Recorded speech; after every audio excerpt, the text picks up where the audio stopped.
Grandes navegações. Você sabia que no século XV eu era o ser mais temido pelos navegadores?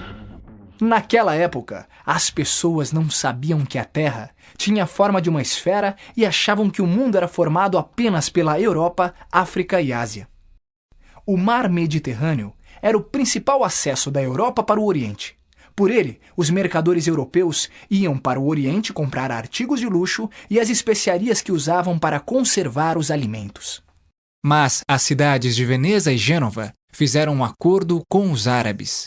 Eles traziam as mercadorias até o Mar Mediterrâneo e os venezianos e genoveses as distribuíam pela Europa. Com o controle do comércio no Mediterrâneo, essas duas cidades italianas passaram a cobrar preços muito altos pelas mercadorias. A economia de Portugal dependia desse comércio e, por isso, foi muito prejudicada pelo monopólio italiano. Em 1453, ocorreu outro problema.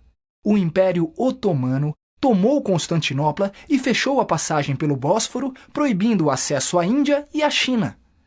Diante desta situação, os portugueses precisavam encontrar uma rota alternativa para o Oriente, que não passasse pelo Mediterrâneo. Portugal é o ponto mais ocidental da Europa. Seu litoral é banhado pelo Oceano Atlântico e situa-se bem próximo do continente africano.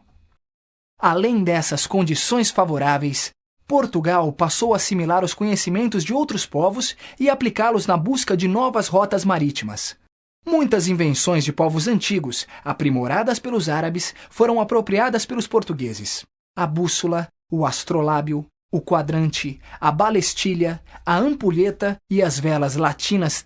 Aprenderam também com os árabes a elaborar cartas náuticas e a utilizar as técnicas de carpintaria naval. As caravelas foram a grande invenção portuguesa. Relativamente pequenas, leves e ágeis, as caravelas eram ideais para a navegação costeira.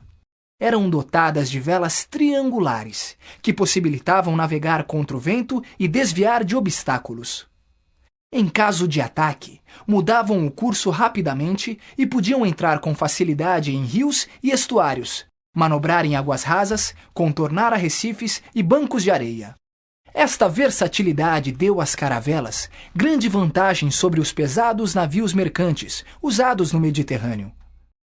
Com toda essa tecnologia, os portugueses lançaram-se na procura de um caminho para o Oriente, contornando a costa da África.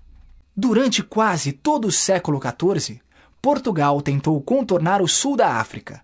Nessas explorações, os portugueses adquiriram uma grande experiência marítima e conquistaram vários pontos na costa ocidental da África, onde estabeleceram feitorias.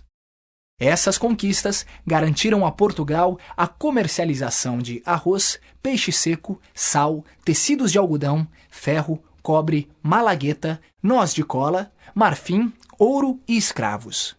Em 1488, a frota de Bartolomeu Dias conseguiu dobrar o Cabo das Tormentas.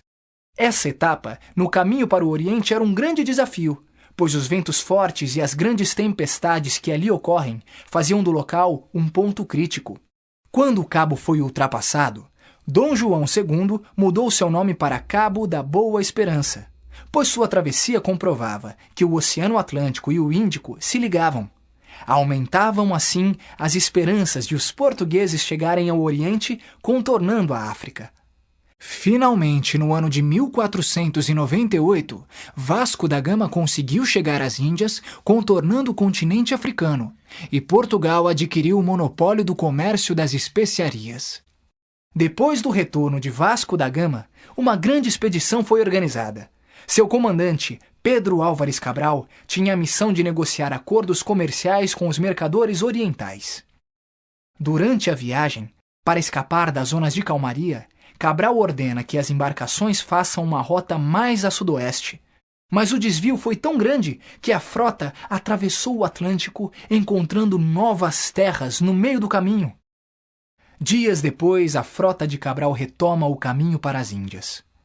Há algum tempo, os historiadores contestam esta versão. Segundo eles, o governo português já tinha conhecimento da existência de terras a oeste. Portanto, o desvio da frota de Cabral pode ter sido planejado para que encontrasse as terras que mais tarde foram chamadas de Brasil.